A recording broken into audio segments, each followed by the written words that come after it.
Sabar dong bos, sabar dong. Nih sambil ngopi.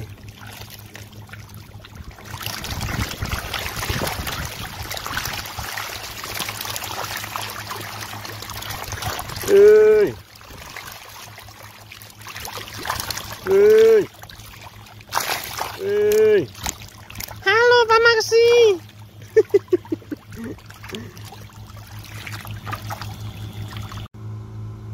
Bismillahirrahmanirrahim.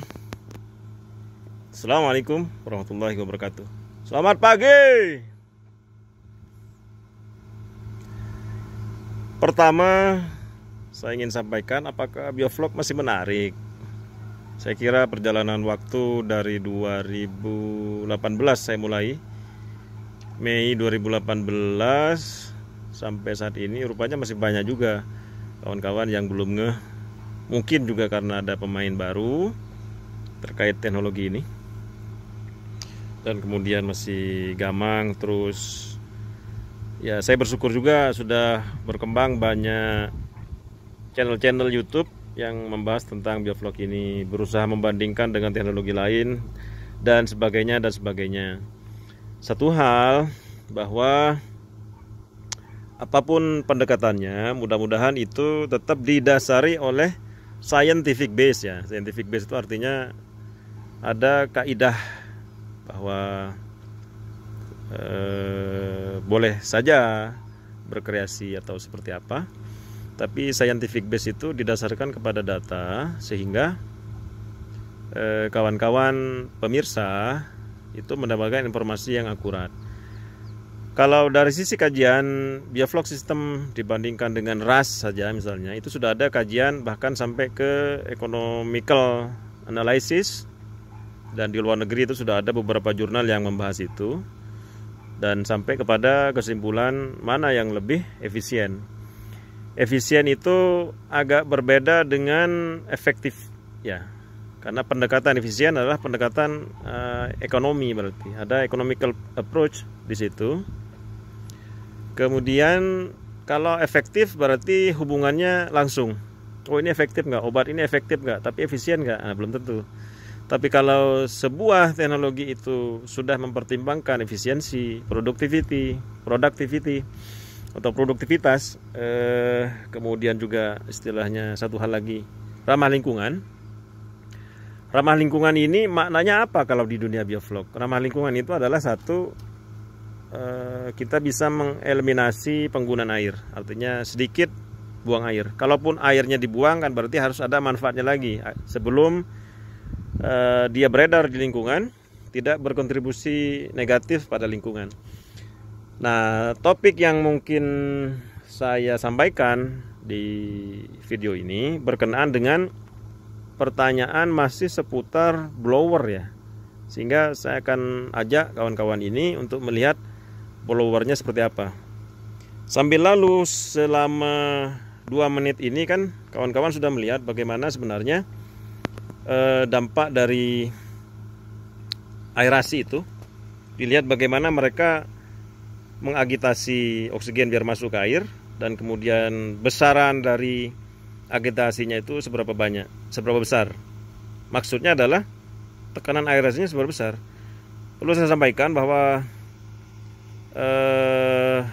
tekanan aerasi segini untuk menghasilkan kelarutan oksigen atau DO sampai minimal 4, ini sebenarnya masih kurang bos, masih kurang ini, itu bos ya.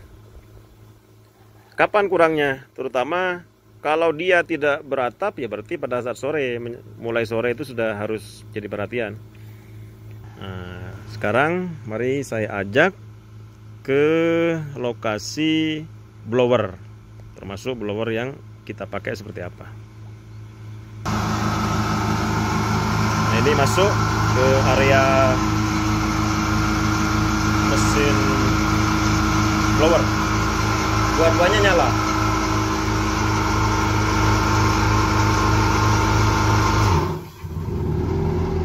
Nah, itu saya matiin. Jadi tadi itu naik, ini panel listriknya. bisa di push. Nah, seperti itu panelnya. Jadi ada NCB juga, mereknya juga ada tuh.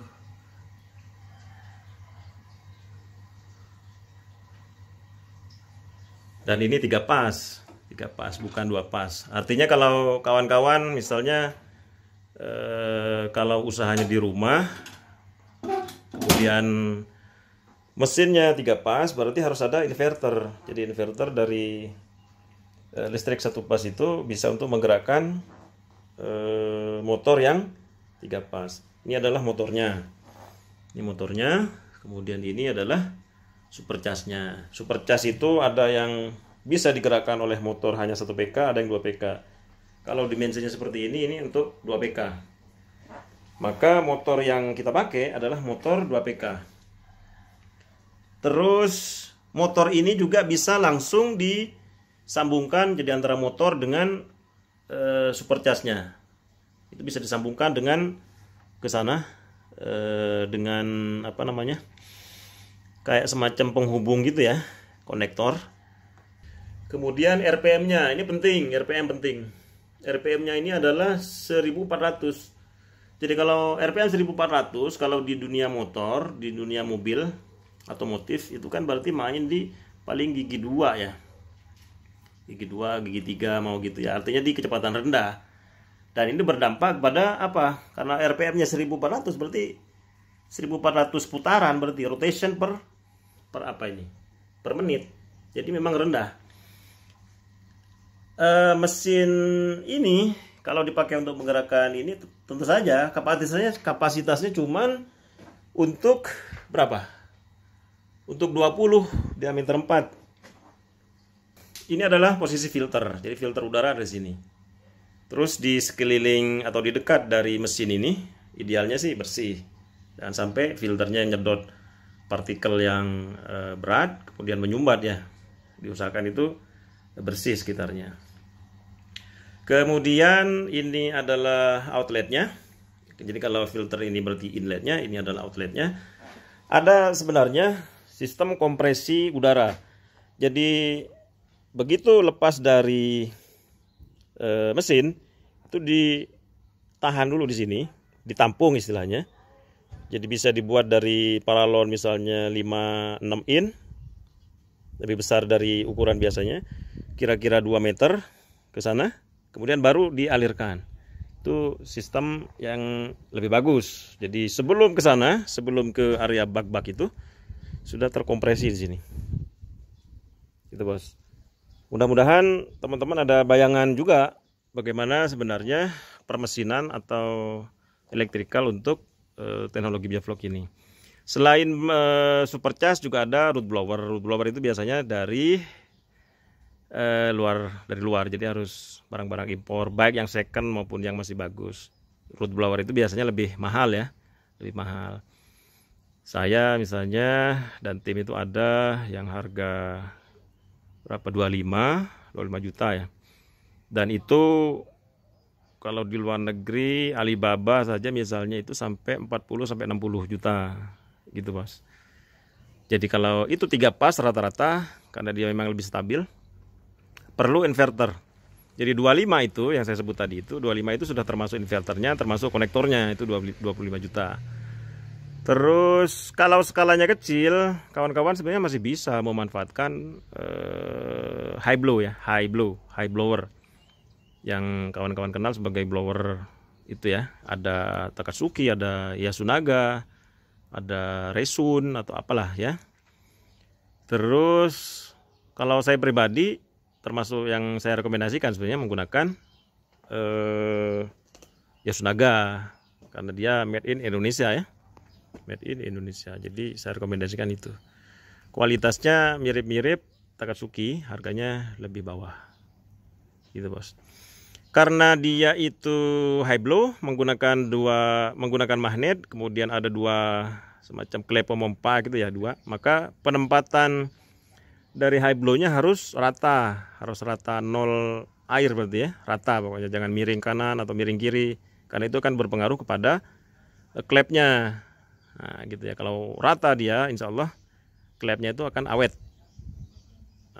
Semoga kawan-kawan memahami, karena sebenarnya kalau prosedur itu dilakukan, maka biovlog itu sebenarnya simple gitu ya, simple. Sehingga saya berharap di video-video mendatang itu ya fokus ke objek lain. Apa itu misalnya adalah pakan alami kah, sehingga aquaculture Indonesia itu terus berkembang, tidak stuck pada teknologi biovlog saja. Gitu Bos ya. Terima kasih. Assalamualaikum warahmatullahi wabarakatuh.